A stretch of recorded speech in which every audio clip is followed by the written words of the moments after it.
네, 오늘은 그 주기철 목사님에 대해서 좀 공부를 하겠습니다. 여러분들 주기철 목사님 아세요? 아시죠? 네, 신기하신 분. 저는 일사가고 주기철 목사 이렇게 많은 제목들 잘 있어서 이렇게 가지고 왔는데, 주기철 목사님은 그 신사참배를 끝까지 거부하시다가 순교하신 분이에요. 여러분 신사참배 아시죠? 네, 신사참배를 거부하시다가 우리 장로교 목사님이신데 장로교 교단에서 목사 파면을 받았던 분입니다. 그러니까 장로교 교단이 신사참배 안 한다고 주기철 목사님을 목사직에서 파면을 했어요. 그러니까 그때 우리나라 카톨릭은 물론이고 개신교도 다 신사참배를 결의하고 신사참배를 했는데, 이 주 목사님은 하나님을 너무너무 사랑하시기 때문에 순교를 하셨죠. 거기에 대해서 말씀을 드리겠습니다. 자, 지금 우리나라가 해방이 되고 나서 자유 대한민국으로 건국이 돼서 지금 세계에서 10번째로 잘 사는 나라가 되는 축복을 받았죠. 정말 못 살던 나라였죠. 전 세계에서 꼴찌에서 3번째, 4번째로 못 살았던 나라인데, 지금 전 세계에서 10여 년을 잘 사는 이 자유 대한민국을 건국을 해서 우리가 이렇게 번영스럽게 살고 있는데, 이게 다 주기철 목사님 같은 그 나라를 위해서, 하나님을 위해서 희생하신 분이 있기 때문에 하나님께서 이렇게 축복을 주셨다고 저는 생각을 합니다. 그 우리나라에서 이 일본 제국주의의 그 신사참배 강화, 그 목숨을 걸고 신사참배를 거부하신 분들이 50여 명이 돼요. 순교하신 분들이. 그래서 이 50여 분이 순교를 하셨기 때문에 하나님께서 우리에게 해방의 축복을 주셨죠. 만약에 우리나라 사람들 그때 3천만이, 남북한 3천만이 전부 다 신사참배를 하셨다면, 전부 다 목사님이고 뭐고 다 그냥 다 신사참배를 하셨다면, 아마 하나님이 우리에게 해방을 안 주시고 지금도 우리가 일본 사람 밑에서 압제 속에서 살고 있을 거라고 저는 이렇게 생각을 합니다. 그리고 우리는 해방을 맞이했죠. 해방. 독립이 아니고 뭐예요? 해방. 왜 해방이 됐어요? 우리가 스스로 일어날 힘이 없었기 때문에 해방이 됐죠. 그래서 북한에 누가 들어왔어? 소련군이 들어왔잖아. 소련군이 8월 달에 들어왔잖아요. 8월 15일 좀 지나서 8월 20일쯤 들어왔나? 평양에 들어오고, 남쪽에는 미군이 9월 8일 날 들어와서 일본군을 무장해제시키고 해방됐죠. 근데 아마 우리가 그 신사참배를 그때 한국 사람 3천만 명이 전부 다 신사참배를 거부하고 들고 일어났다면 우리가 해방이 안 되고 일본을 누르고 승리했을 거예요. 승리했으면 뭐라고 그래? 해방이라고 그래? 뭐라고 그래? 승리했으면 전승. 북한에서는 6.25도 지네들이 승리했다고 전승전하죠. 개불한데. 개불하지 무슨 전승은 무슨 전승이야. 6.25는요 김일성의 완전한 실패작이에요. 김일성의 100% 실패작이에요. 김일성이가 그때 몇 살이에요? 38. 6.25 일어날 때 38. 해방 때 무슨 3살. 그러니까 33살 때 소련군 따라 들어와가지고 금방 북한에 뭐가 돼? 수령이 됐잖아. 그러니까 35, 6살 수령이 됐으니까 눈깔에 비는 게 있어 없어? 아니 비는 게 있어 없어? 없지. 비는 게 없으니까 빨리 그냥 남쪽을 보니까 뭐야, 남쪽이 허술해 보이니까 빨리 찰떡 집어먹듯이 내좀 집어먹고 싶어가지고 그래가지고 스탈린한테, 스탈린 대원수죠. 스탈린 대원수. 김일성은 뭐야? 원수. 김일성은 원수, 스탈린은 대원수. 그러니까 사대주의 아니야. 소련을 받더라 안 받더라? 받으니까 대원수라고 그러지. 스탈린 대원수한테 졸르고 무려 40여 차례나 졸랐어. 전쟁한다고. 스탈린이 계속 거부해서. 왜 거부했냐? 야, 전쟁이 일으키다 미국이 들어오면 어떡하냐? 우리 미국하고 감당할 힘이 없다. 그러니까 하지 마라 하면 40번을 거절했는데 중국이 모택동이 중국 공산당 혁명을 성공을 시켰잖아요. 49년대 그거에 자극을 받아가지고 스탈린도 모택동이가 동의를 하면 해라 그래서 전쟁을 일으킨 거예요. 38살에 38살에 전쟁을 일으켰는데 그때 준비를 제대로 못했어. 빨리 급하게 빨리 먹고 싶어가지고 그래서 전쟁을 내려하는데 서울까지 3일이 걸렸죠. 3일이 그게 긴 시간이에요 그때. 그래서 그때서부터 이제 실패작으로 돌아가기 시작한 겁니다. 그래서 북한은 6.25 전쟁 후에 어떻게 됐어? 지금까지 계속 내리꼽았어 안 꼽았어요? 굉장히 지금 어렵게 살잖아요. 굶어 죽고. 근데 우리는 전쟁 후에 어떻게 됐어? 6.25 전쟁 후에 엄청 잘 살게 됐죠. 그럼 누가 승리야? 누가 승리야? 우리 잘 사는 사람이 승리지 못 살게 된 사람이 승리예요? 그래, 여러분들이 여기 왜 내려와서? 잘 사니까 내려왔지. 여기가 북한보다 못 살면 내려와야 안 내려와. 어렵고 힘들면 안 내려오죠. 그러니까 우리가 승리죠. 근데 우리가 아쉽게도 해방이 됐단 말이에요. 전승이 안 되고. 그러니까 그거는 하나님께서 전승의 축복까지는 안 주신 거야. 왜? 우리나라 사람들이 다 그 신사참배 거부를 했으면 내 생각에는 하나님께서 정말 이 니네 한국 백성들은 정말 나를 사랑하는구나 그래가지고 전승의 축복을 주셨을 거야. 근데 50여 명분이 순교를 안 했어. 그래도 이 순교하신 분들이 있기 때문에 하나님이 가상하게 여기서 우리에게 일본의 앞자리 벗어난 해방이라도 주셨다고, 그리고 또 자유대한민국을 만들어 주셨다고 저는 이렇게 생각을 해요. 그런 주지철 목사님의 그 일대기를 여러분들에게 좀 알려드리고 저도 공부를 하겠습니다. 자, 같이 공부합시다. 내가 진실로 너에게 이르노니 하늘의 밀이 땅에 떨어져 죽지 아니하면 하늘 그대로 있고 죽으면 많은 열매를 맺느니라. 어떻게 해요? 죽는 사람이 있어야 그 다음에 뭐에 열매를 많이 맺어서 그 조직이도 국가도 사회도 뭐예요? 번성한다는 얘기죠. 내가 이 주지철 목사님이 뭐예요? 하나의 미랄이에요. 그래서 우리는 하나님을 위해서, 예수님을 위해서, 또 우리 국가를 위해서요, 하나의 미랄이 되는 마음으로 갖고 사는 게 진짜 신앙이네요. 진짜 하나님의 자녀고. 그래서 주지철 목사님이 그렇게 사셨다 이거예요. 온갖 고통을 받으시면서. 자, 이게 이제 그 주기철 목사님이 담임하시던 평양의 산정형 교회인데, 평양의 산정형 교회는 주기철 목사님이 감옥에 붙들려간 이후로 폐교회가 됐어요. 교회를 일본 사람들이 아주 문을 닫아버렸다고.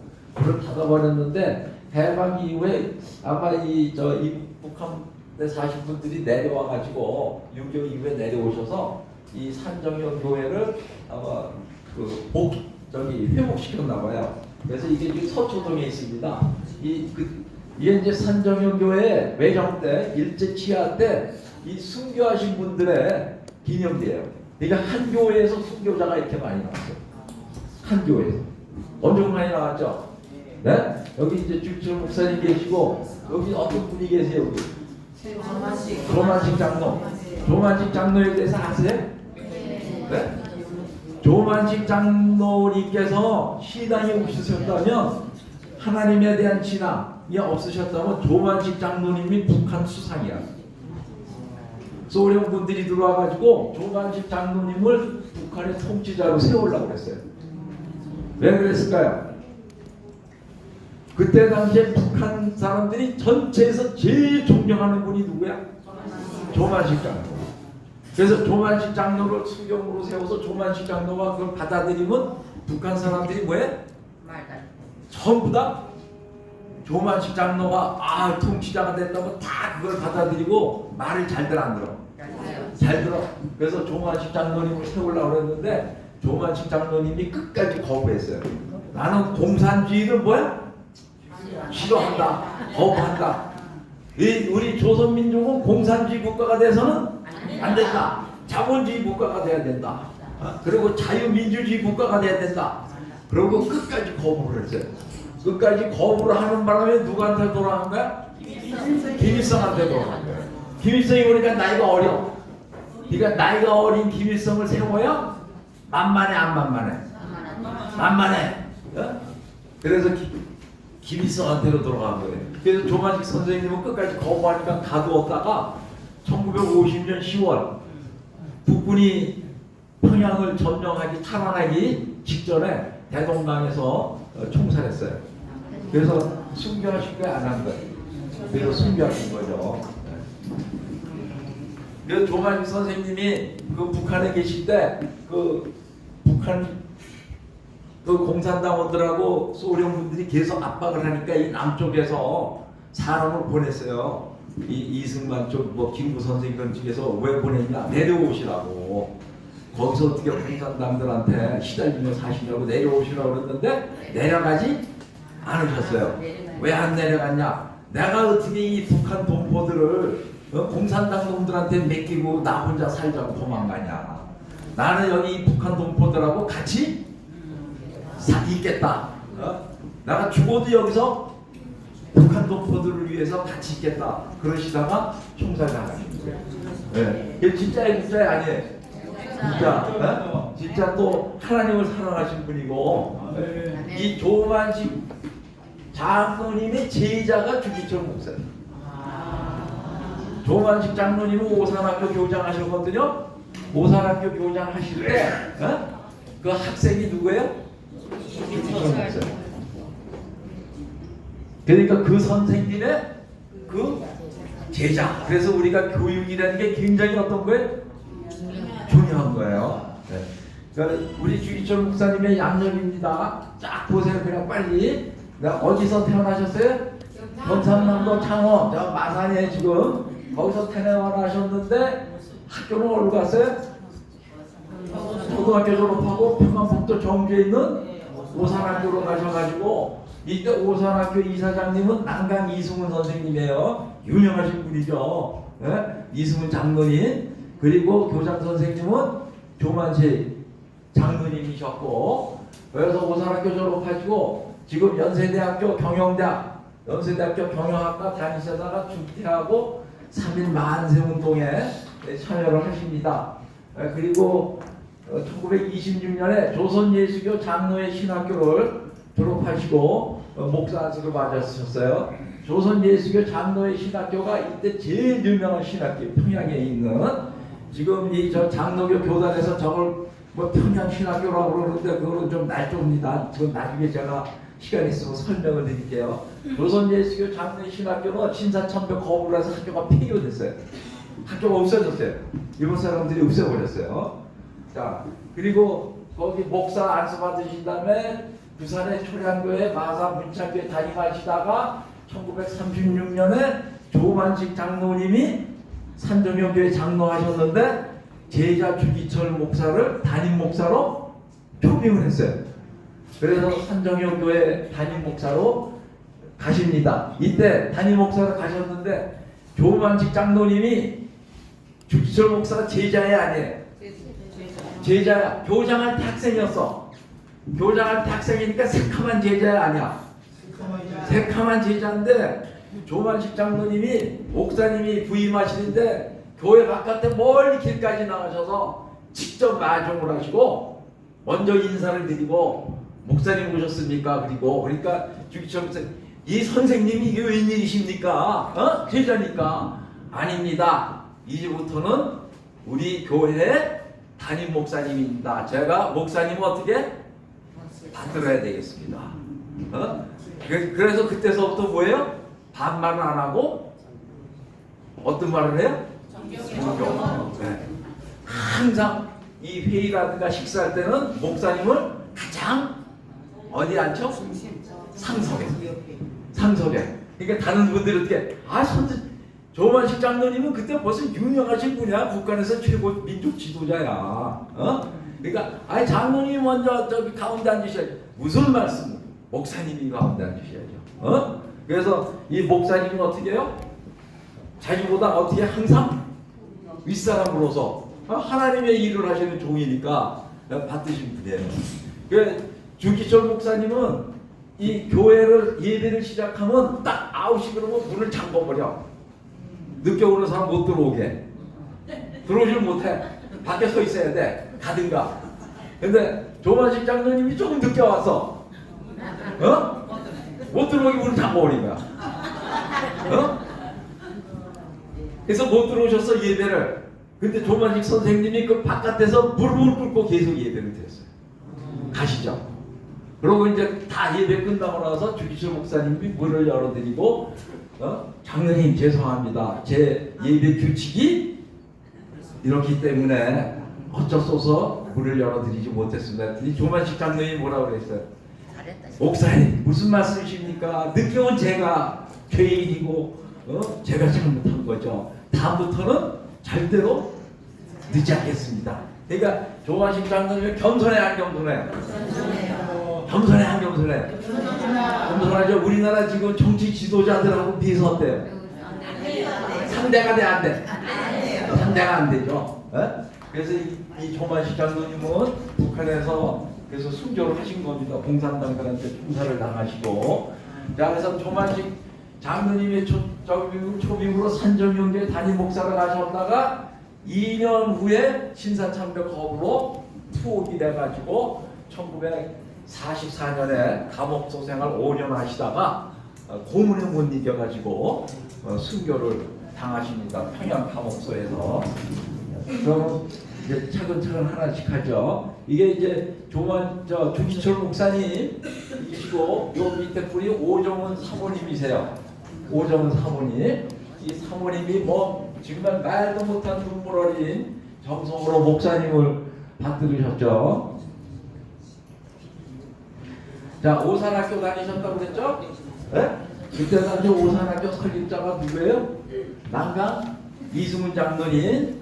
남강 이승훈 장로님이 실제 그 3.1운동 아시죠, 여러분들? 네? 3.1 만세운동의 주도자세요. 네? 근데 이제 손병희 선생이 대표로 돼 있는데 그 이유는 나중에 또 말씀드릴게요. 시간 있으면. 이때 당시에 오산학교 교장 선생님은 조만식 장로님, 그리고 이분은 누구냐면 우리나라 최고의 역사학자 단재 신철호 선생님. 단재 신철호 선생님 얘기 들어보셨어요? 단재 신철호 우리나라 최고의 역사학자. 이분은 누구예요? 이광수 들어보셨어요? 최고의 소설가. 이광수 선생이 국어를 가르치고 있었고 단재 신철호 선생이 역사를 가르치고 있었고 여기 주기철 목사님과 같은 때 다니신 학생이 한경질 목사님. 한경질 목사님 알죠? 경남에 같이 다녔어요. 같이 같은 때 같이 오산학교 동기들이야. 동기 이게. 그리고 이제 이분은 중국군 소장을 하신 김웅일 장군이시고 이 졸업생들 얘기예요. 이 우리나라 최고의 외과 의사 백인재 박사예요.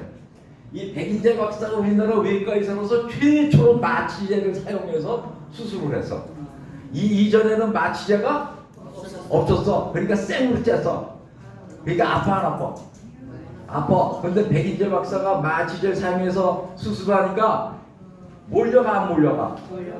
그래서 엄청나게 돈을 벌었죠. 여기서 이분이 이름을 딴 학교가 인제대학교예요. 그 이분은 누구냐면 그 유명한 화가 이중섭. 이중섭. 이분들이 다 누구예요? 오산학교 출신이고.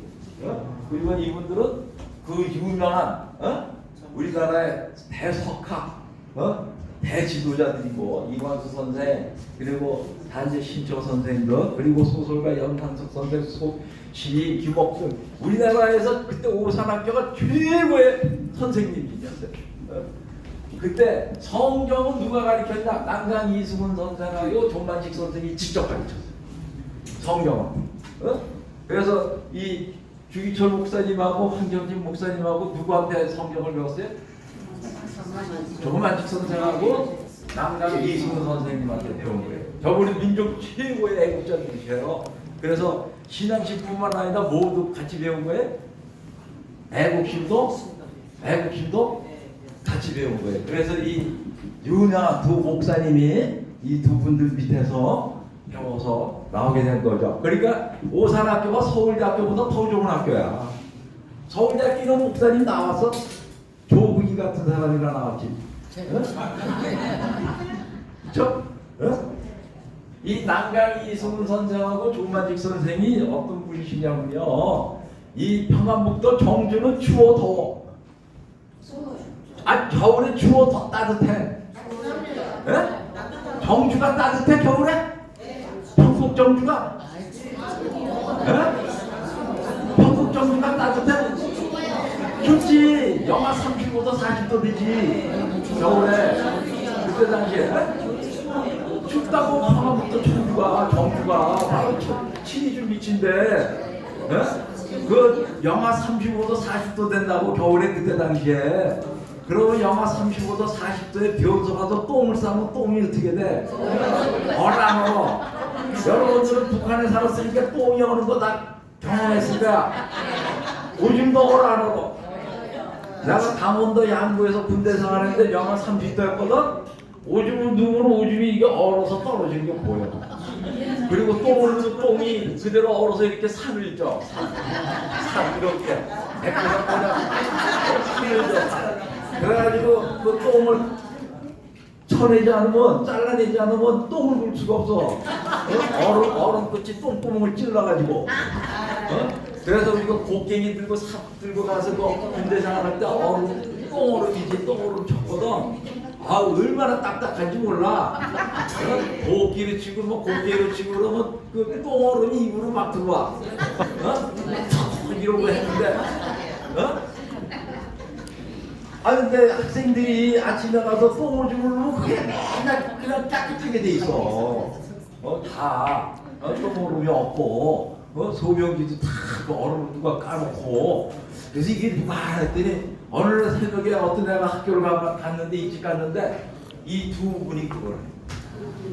학생들이 오기 전에 뭘 해요? 똥오름을 친 거야. 똥오름 오줌 얼음을 저 두 분이 교장 선생님하고 이사장 선생님이 쳐내는 거야. 학생들이 볼까봐 언제 해? 새벽에. 그러니까 학생들이 감동받아 안 받아? 감동받아. 그래 학생들이 꿀 엎드려가지고 선생님들이 이게 웬일이시냐고. 그랬더니 계속 하시는 거니까 선생님 똥오름이 입에 들어갑니다. 그랬더니 뭐라고 그러시냐면 두 분이 야, 내 제자들, 내 아들 같은 놈들의 똥이 입으로 들어오를 때 맛있다. 그래서 맛있다. 그러니까 이분들의 교육과 이분들의 사랑, 제자 사랑하는 마음이 어땠어요? 어땠어요? 그래서 이런 훌륭한 분들이 이 학교에서 배출이 된 겁니다. 그래서 이분들이 여기서 신앙을 이때 주기철 목사님은 어려서 주일학교를 다녀서 약간 신앙심이 있었어요. 근데 한정진 목사님은 여기서 처음으로 성경 공부를 한 거예요. 한정진 목사님은 영락교회. 그래서 이제 위대한 목사님이 되셨죠. 그러니까 이 조만직 선생님의 동상이 지금 그 어린이 대공원에 가면 있고 저기 그 파주 쪽에 임진각 쪽이죠. 그쪽에 가도 있어요. 그 조만직 선생님이 이 국가를 우리 그때 조선 사람들이 일본 사람들 밑에 있었죠. 그러니까 일본인 상품이 좋아 안 좋아? 그러니까 일자가 좋으니까 다 일제 쓰니까 이 조선 사람들이 만드는 게 안 팔리는 거야. 그래서 조선 사람은 조선 사람 거 사 쓰자. 그게 애국을 하는 거고 나라를 위하는 거다. 민족을 위하는 거고. 그게 조선 물산 장로들이에요. 조선 사람들은 누구 걸 써? 일제 쓰지 말고 조선 물건을 쓰자. 그래서 여기에 이 조만식 선생님이 이 운동에 앞장서 가지고 이 운동을 주도하시고 이때 주기철 청년이 같이 따라다니면서 저 운동을 하죠. 왜 주기철 청년을 앞세우냐? 가장 믿을만하고 가장 신뢰가 있기 때문에 그랬죠. 자, 주기철 목사님이 그 평양신학교 졸업하기 직전에 그 자기 동네 경상남도에서 성경학원에서 선생을 하는데 그때 학생이 누구냐면 손양원 목사님이에요. 손양원 목사님 아시죠? 네. 알죠? 사랑의 원자타. 원자타. 사랑의 원자타. 그 아들 둘 죽인 공산당원을 어떻게 해? 자기 양아들로 삼아서 키웠죠. 목사 만들었죠. 아니 그분은 목사가 못돼서 신학교 나는데 그 아들이 목사가 됐지. 근데 이때 주기철 목사님한테 성경 공부를 배워요. 손양원 목사님이 몇 살 차이냐면 5살 차이야. 주기철 목사님하고. 그래서 이때 손양원 목사님도 뭐예요? 순교를 할 각오를 하고 예수를 믿는 마음을 누구한테 배워요? 주기철 목사님께 배우는 거예요. 그래서 순교할 각오로 우리는 예수를 믿는다는 걸. 그래서 두 분이 어떤 사이에 의형제 같은 사이예요. 의형제. 그러니까 손양원 목사님은 주기철 목사님 보고 형님 그러고 주기철 목사님은 손양원 목사님을 아우님. 네? 그런 의형제 같은 사이였어요. 그래서 손양원 목사님도 신사참배 거부해 안 해? 신사참배 거부해요. 비슷한 때, 거부하고 비슷한 때 잡혀 들어가셔. 근데 그 손양원 목사님은 광주 과목소, 전라남도 광주 있죠? 광주 과목소에서 옥살이 6년 하시다가 해방이 돼서 살아 나오셨어요. 공부를 받아 죽지 않고 다행히 살아 나오셨어요. 주기철 목사님은 해방되기 몇 달 전에, 1년 전에 감옥소에서 순교를 하셨고, 그거 차이예요. 두 분 다 신사참배 거보다 감옥소에 들어가서 5년 이상 공부받고 고생하셨는데 손양원 목사님은 가까스로 운이 좋아가지고 하나님이 이제 살려주신 거죠. 살아나오셨고 주기철 목사님은 감옥소에서 순교를 하셨습니다. 자, 이 조선 예수교 장로회 신학교 평양에 있는 이 신학교를 다녔는데 이 일의 졸업생이 누구냐면 요 세 번째 이 길선주 목사님이세요. 길선주 목사님 아세요? 네. 길선주 목사님이 그 평양 성령대궁에 맞아 장대현 교회 담임 목사로서 1907년에 우리나라 성령 대붕괴를 일으키신 목사님이죠. 네? 그분이 이제 평양 이저 조선 예수교 장로회 신학교 1년 1회 졸업생이야. 그때 5년제 했어요. 근데 이 안경 쓰셨는데 원래 길선주 목사님은 거의 눈이 안 보여요. 눈이. 그래서 성경을 다 외웠다고 그래. 요한계시록만 500권 읽었다고 그래. 네? 그러니까 눈이 잘 안 보이니까 아주 그냥 성경을 다 외워가지고 설교하셨다고 그러는데요. 이 길선주 목사님의 재밌는 얘기를 하면은 길선주 목사님은 차력도사야. 도사 아세요? 도사? 차력도사. 이 저 벽돌을 그냥 손으로 까부시고 여러분들 나무 목침 있죠? 나무 목침 있지? 나무 목침 단단해 안 단단해 이거 이런 거 단단해 안 단단해 그거로 손으로 깨부시는 거. 그리고 개울이 이 냇가 있죠? 냇가를 50m 냇가를 한 번에 날르는 거야. 날라서 건너는 거야. 그 도사야 아니야.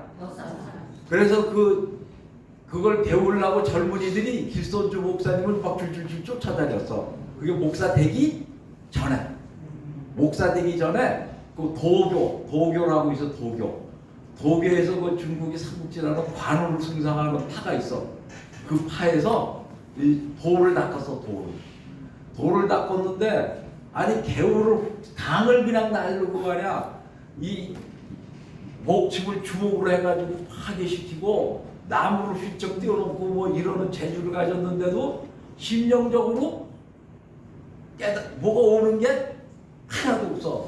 자기는 영적으로 뭘 깨닫고 싶었는데 그러한 도사적인 기술, 차력 기술을 가지고 있는데 그건 안 돼. 그런데 친구가 교회 한번 가보라고 그랬다가 교회 갔다가 어떻게 돼요? 거기서 예수님 만나고 성령을 믿고는 뭐야? 완전히 바뀌어버리는 거예요. 그래서 유명하신 분이 됐죠. 그러니까 하나님은 언제 어떻게 어떤 분을 어떻게 사용할지 우리는 알 수가 없어요. 그래서 이제 이분들이 다 그 조선 예수교 장로회 신학교 나오신 분들이에요. 한명필 목사님, 이분은 방지일 목사님이에요. 방지일 목사님이 우리나라 분으로서 최초로 중국에 선교 나가신 분이에요. 최초로 중국에 선교 나가셨는데 모택동이 중국을 통일해 안 해요? 모택동이 중국을 통일해 안 해? 중국 대륙을 공산당으로 그때도 안 나오셨어. 그래가지고 중국 공산당 지하에서 가장 고생하시면서 숨어서 지하에서 선교하시다가 57, 8년도인가 그때서 거기서 탈출해가지고 한국으로 오신 분이에요. 대단하신 분이 아니에요. 어? 그게 옛날에 우리나라 이 목사님들이 이렇게 훌륭하고 대단하신 분들이 여러 있었습니다. 그래서 목사 안수 후에 초령학교 담임 목사로 부임을 하는데 이때 이 주기철 목사님이 부임을 하는데 가난한 시절이니까 교회 애들이 먹을 거 달라고 와. 먹을 거 달라고 오는 거는 목사님하고 목사님 사모님, 그때 사모님 안갑수 사모님인데 안갑수 사모님이 주기철 목사님하고 결혼할 때 재산을 좀 갖고 왔어. 친정아버지가 재산을 줘서 논을 6,000평을 가지고 왔는데 그때는 논이 제일 좋을 때니까, 비쌀 때니까 그걸 다 팔아가지고 그 아동들을 매일 밥을 헤매다 하루에 400명씩 헤매겠대. 그 배고플 시절에. 그러다가 어떻게 할 거예요? 이게 애들을 밥만 먹인다고 되는 게 아니다. 뭐를 심어줘야 돼? 하나님 말씀을 심어줘야 되겠다. 그래서 유치원을 만들어요. 유치원, 교회 유치원이죠. 유치원을 만드는 게 우리나라 최초의 교회 유치원이에요. 그래서 유치원을 만들어서 말씀 교육도 시키고 먹이기도 하고, 그게 우리나라 뭐에 최초의 뭐야? 교회 유치원이에요. 네. 그래서 초량교회 계시다가 그 다음에 초량교회가 지금 이렇게 커졌어요. 네? 그 교회가. 그 다음에 마산의 문창교회로 이제 가세요. 문창교회 가실 때쯤에서 이 첫 번째 사모가 돌아가셔서 거기서 이제 오정은 사모를 만나서 재혼을 하시는데, 이 문창교회 계실 때 그 마산의 산에, 무악산에 올라가면 이런 바위가 있어. 넓적한 바위. 여기 이 바위에 주기철 목사님이 거의 매일 가셔가지고 바위에 엎드리셔가지고 기도를 드린대. 기도. 우리 민족과 나라를 위해서 기도를 드리셨어요. 이렇게 올라가셔서 비가 오나 눈이 오나 올라가셔가지고, 그래서 우리가 기도를 이렇게 드리면 누가 내려와? 성령님이 내려오셔, 안 내려오셔요? 성령님이 이제 오시니까 항상, 그러니까 이 목사님은 항상 어떤 분이야? 성령이 충만하신 분이야. 그러니까 자기 뜻대로 살아, 성령님의 뜻대로 살았어. 자기 뜻대로 살아, 성령님의 뜻대로 살았어. 성령님의 뜻대로, 성령님이 목사님을 지배하고 있으니까. 우리가 예수 믿는 데서 가장 중요한 건 뭐예요? 내 뜻대로 살면 안 돼. 내 뜻을 어떻게 해야 돼? 포기하고 버려야 돼. 완전히. 그런 내 뜻을 우리가 어떻게, 인간이 자기 뜻을 버려 스스로. 인간은 그걸 못해요. 불가능해. 그러니까 성령님이 내 마음에 들어오시면 어떻게 돼? 내가 성령님에게 장악이 돼서 성령님의 뜻대로 어떻게 돼? 내가 이끌리는 삶이 되는 거야. 삶을. 그래야 평강이 오고 행복이 오고 즐거움이 오고 겁도 없어지는 거야. 겁도. 왜? 성령님이 나를 끌고 다니시니까 겁이 있어 없어? 하나님이 내 안에 계신데, 그래서 용감해질 수가 있어요. 그래서 우리가 기도를 해서 성령님을 받아야 점점 예수님을 어떻게 돼? 닮아가는 거야. 예수님 닮아가는 거. 우리가 예수님 믿는 건 예수님 닮아가야 돼. 예수님 안 닮아가고 이재명 씨 같은 사람 닮아가면 안 돼. 누굴 닮아가야 돼? 예수님을 닮아가야 돼. 정치를 닮아가면 안 되는 거야. 재벌을 닮아가도 안 되는 거예요. 우리는 예수님을 닮아가야 되는 거예요. 그러니까 예수님 닮아가려면 뭐야? 성령님이 내 안에 들어오셔서 나를 빡 잡아야 돼. 주 예수 내 마음에 들어오셔야 뭐야? 내가 변하여 새 사람이 된다고 찬송하고 있잖아. 그러니까 매일 기도를 이렇게 하시니까 산에 가서 성령 충만하시죠. 그 교회가 지금 이렇게 커졌어요. 자, 그래서 산정형교회로 여기 계시는데 스승인 조만식 장로님이 평양 산정형교회로 오라고 그래서 글로 부임해 가시는 겁니다. 이따가 1936년인데 부임해 가시고 나서 1년 있다가 일본 사람들이 어떻게 되는 거예요? 신사참배 강요를 시작을 한 거예요. 부임한 지 1년뿐이 아니고 1년 지났을 때. 이게 이렇게 산정형교회 이 순교하신 분들 사진이고. 자,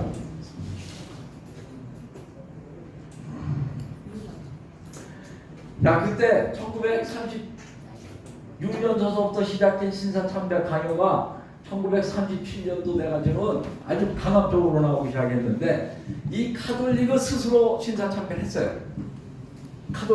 카톨릭이 뭐야? 성당에 있는 신부님들은 로마 교황청에서 신사참배는 종교의식이 아니고 국가의식이니까 우상숭배가 아니다. 그러니까 다 해라. 그래서 신사참배를 다 스스로 신부님들은 했습니다. 여러분들 지금 명동성당 가면 땅이 좋아 안 좋아? 좋아요. 비싸죠? 예. 그 땅은 무슨 땅인지 아세요? 그 땅은 독립운동가 안명근의 독립운동 자금을 모금하는 거를 불란서 신부 미텔 주교가 그거를 총독부에 갔다가 신고를 했어. 고발을 했어. 독립운동 자금 모으는 거. 그 안명근이는 카톨릭 신자야. 이게 자기 신자니까 잘 알아. 몰라. 안중근 이사 사촌 동생이고 자기 신자가 독립운동하는 걸 고발한 게 카톨릭이야. 조선 총독부에. 그래서 조선 총독부가 그냥 가상해 안 가상해? 가상해서 그 대가로 준 땅이 지금 명동 성당 땅. 그래가지고 진입로까지 닦아줬어. 어? 그래서 그때 당시에 우리 카톨릭은 불란서 신부들이 많았는데 들어와 있었는데 포교를 위해서는 뭐를 해? 조선 총독부에 협조해도 된다. 협조한다. 그렇게 돼 있었어. 어? 그러니까 카톨릭은 뭐 체리인이 뭐니 얘기할 자격이 있어요 없어요? 어? 그리고 신사참배도 스스로 신사참배하고 이전에 1919년에 3.1 독립운동 할 때 이 3.1 독립운동도 카톨릭은 못하게 했어요. 만세운동 있죠? 만세하러 못 나가게 했어. 그래서 일부 그 카톨릭 학교 학생들이 만세운동하러 나간 학생들을 전부 다 퇴학시켰어요. 다 50여 명 된다는데. 그런데 우리 개신교도 조선 총독부에서 압박이 계속 들어오니까 감리교, 성결교, 성공회 등 다 나가서 신사참배하기 시작했어요. 목사님들이 압박에 못 이겨서. 그러니까 카톨릭은 스스로 나가서 신사참배했고 우리 개신교는 압박에 못 이겨서 신사참배를 했는데 장로교가 끝까지 반대했어요. 끝까지 안 했는데 최후로 평양노회가 끝까지 거부하다가 평양노회가 1938년 9월 신사참배 결의를 했어요. 그래서 목사님들이 평양노회 목사님들이 회장서부터 전부 다 그 신사참배 평양 신사참배 하는 데 가서 다 신사참배를 했어요. 그러고 주기철 목사 보고도 뭐라 그래? 우리 노회가 신사참배 결정을 했으니까 당신도 나와서 신사참배해라. 근데 주기철 목사님은 어떻게 했어요? 거부했죠. 그거는 우상숭배다. 나는 내 목을 내놓을지언정 그거 못한다. 그랬더니 장로교 평양노회에서 주기철 목사님 목사직을 파면해버렸어. 신사참배 거부한다고 뭐 했어요? 목사직을 파면했어요. 파면. 그러다가 2014년에 이 장로교 교단에서 다시 또 목사직을 복직시켰어. 그래서 그 목사직 복직이 웃기는 게 아니냐.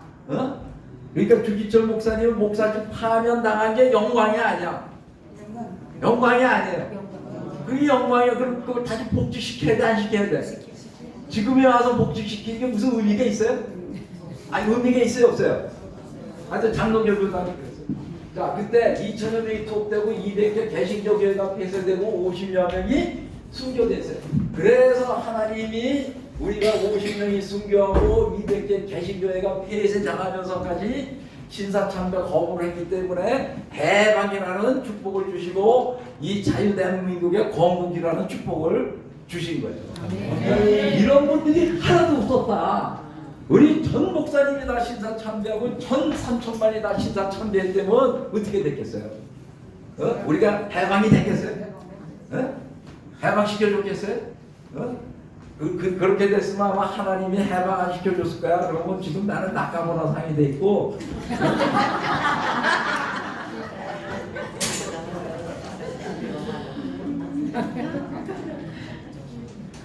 자, 이때 숭실 전문이 그때 평양에 있죠. 숭실정문을 누가 다녔어? 김일성 아버지. 김영식이가 다녔죠. 김영식이가 다녔죠. 그 숭실정문이 신사참배 거부해서 학교가 폐교당했어요. 그리고 조선 예수교 장로의 신학교도 폐교를 당했어요. 없어졌어 학교가. 평양신학교는 그 후에 친일파 목사들이 세운 학교가 평양신학교. 그러니까 조선 예수교 장로의 신학교하고는 전혀 다른 학교예요. 폐사가 됐으니까 없어졌어, 안 없어졌어? 없어졌죠. 그리고 1, 2년 후에 친일파 목사들이 세운 게 평양신학교인데 지금 그 사람들이 평양신학교 졸업생들이 지들이 조선 예수교 장로의 신학교를 계승했다고 이렇게 얘기해. 근데 인정을 사학자들은 안 하려고 그래. 왜? 학교가 없어진 다음에 다시 세웠으니까 친일파 목사들이.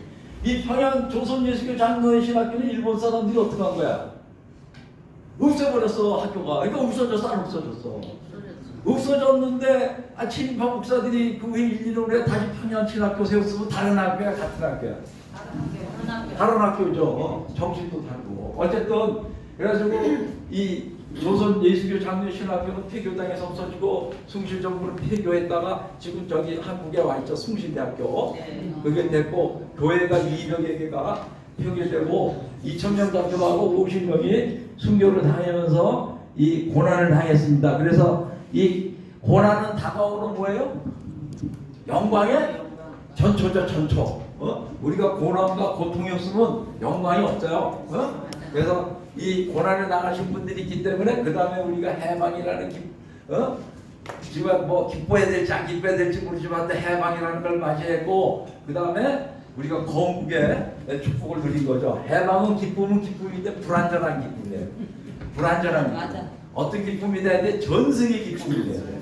그래서 일본군을 우리가 누르고 일본군을 무장해제시키고 일본군 못된 짓 한 거를 점검 재판을 우리가 했어야 되는데 우리가 해방이 됐기 때문에 점검 재판을 못하고 미군이 한 거죠. 승리군데 자 주기철 목사님이 거부를 하니까 4차례나 투옥이 되기 시작하는데 그래서 이제 잡혀가는데 주기철 목사님을 잡아가가지고는 석 달, 넉 달 있다가 풀어줘요.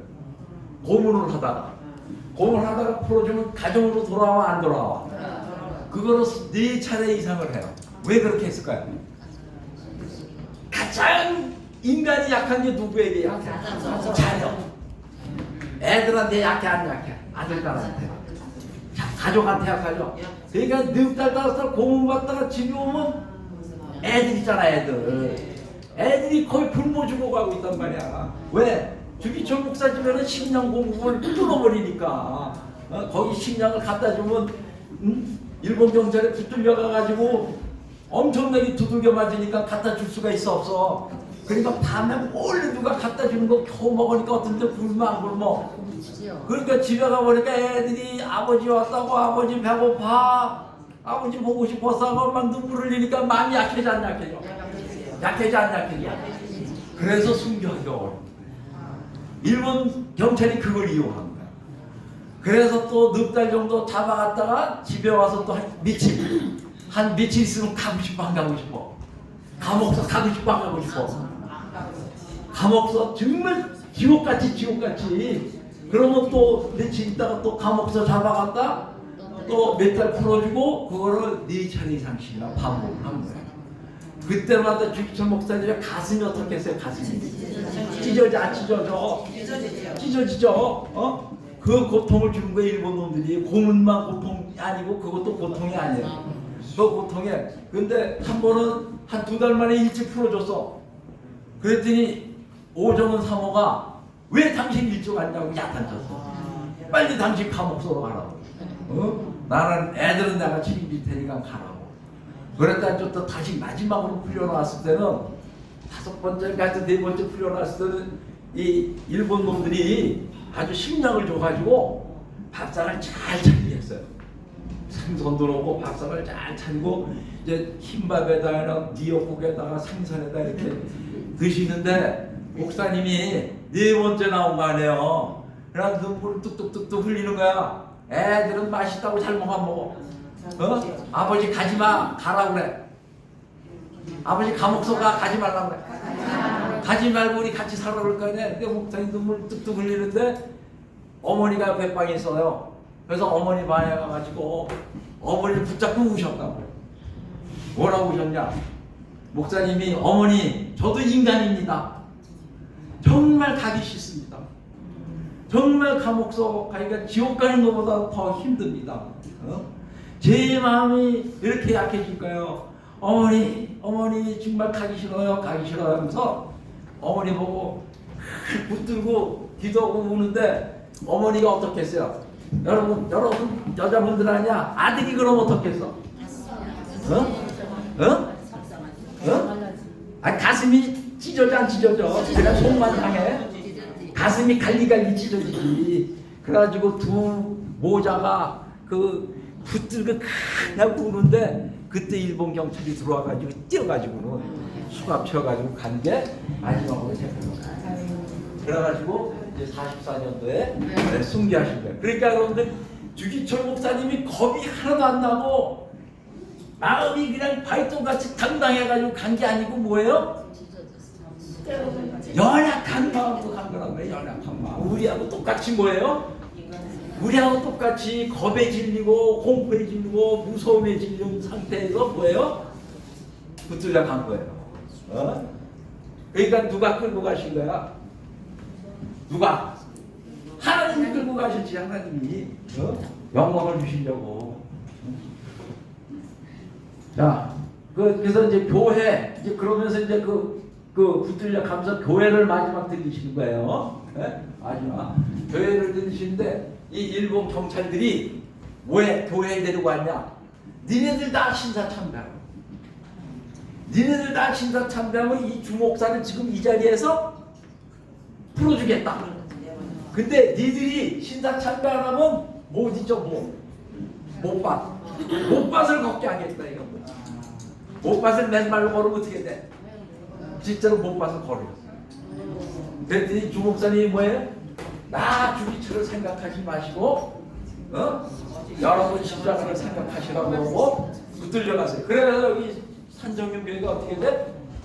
성도들이 신사참배 거부해서 뭐가 돼요? 잡혀간 사람들, 장로들 다 잡혀가 어떻게 돼?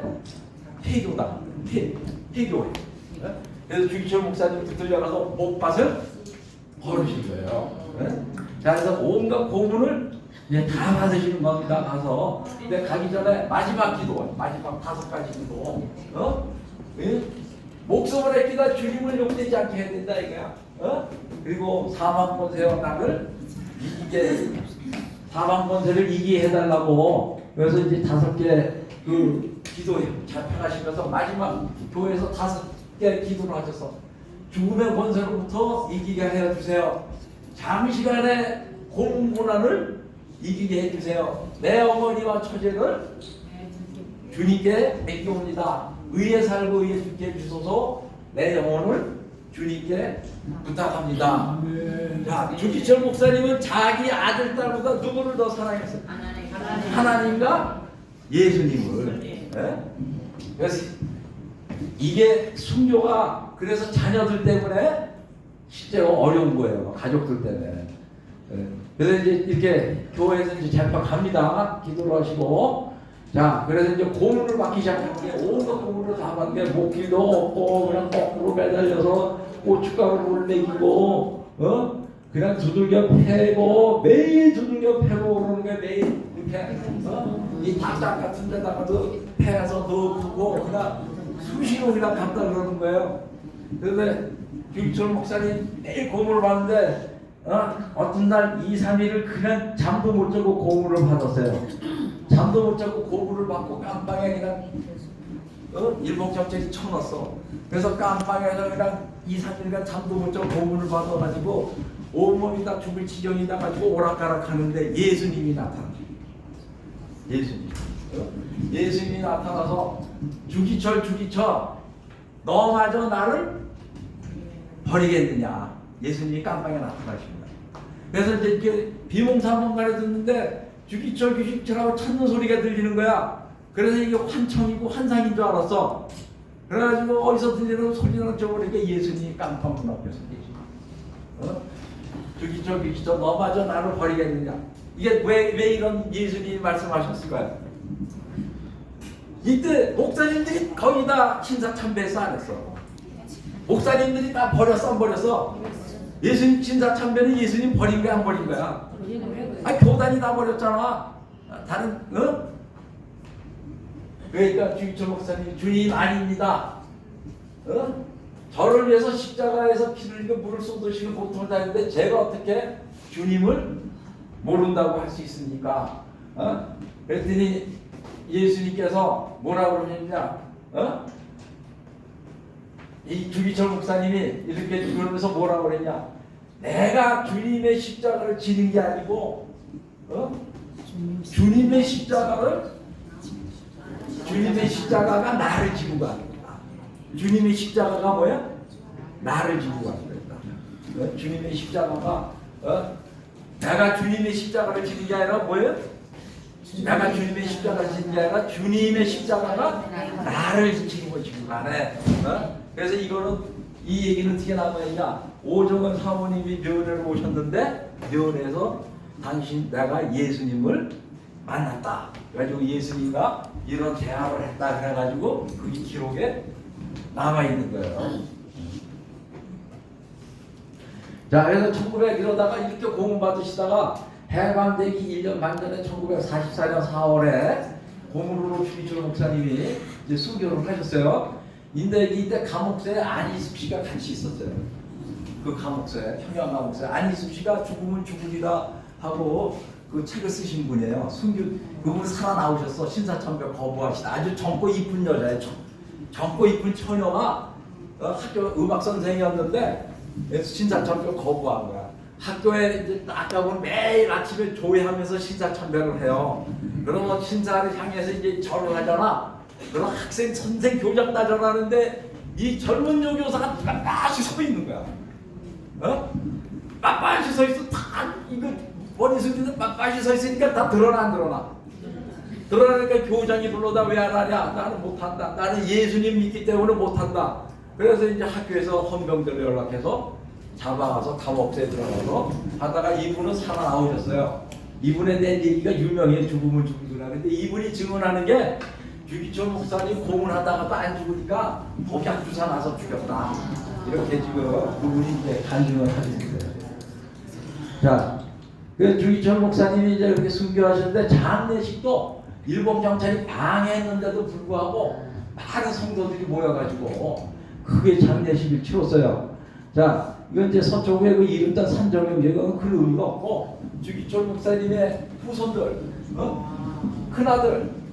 큰아들은 주진영 전도사인데 그 이북에서 안 내려왔어요. 해방이 되고 나서도 이북에서 안 내려오시고 이북에서 계속 평양에서 전도하시다가 누구한테 죽어? 공산당한테, 인민군한테 총살돼요. 그래서 순교해요. 아버지 따라서 뭐해?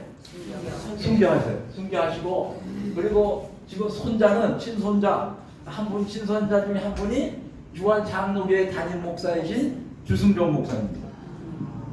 굉장히 큰 교회죠, 목사님. 네, 맞습니다. 큰 교회. 네. 그 주승종 목사님이 이 주한 장로교회 담임 목사님 주승종 목사님이 이제 친손자시고 한 분이고 또 친손자 중에 한 분이 주연이라는 분이 산업연구원장, 그 장관급의 거리 한 분이고 그리고 또 손자 하나 또 흥국증권 사장을 하시고 그러셨어요. 하나님 축복 주셨어 안 주셨어요? 축복 주셨죠. 저분 누나는 사모입니다 지금. 네? 저분 누나는 사모님이에요. 저 이분 누나가 있어요. 어떤 누나요?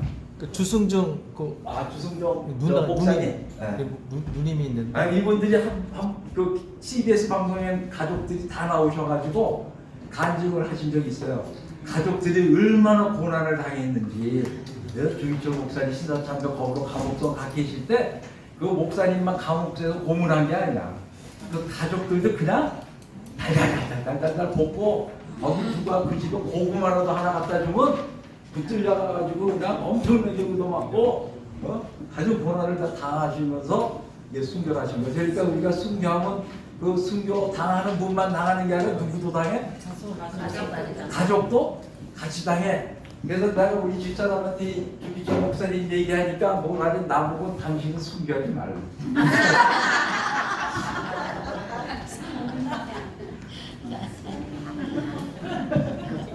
잘 들었습니까? 네. 네, 감사합니다.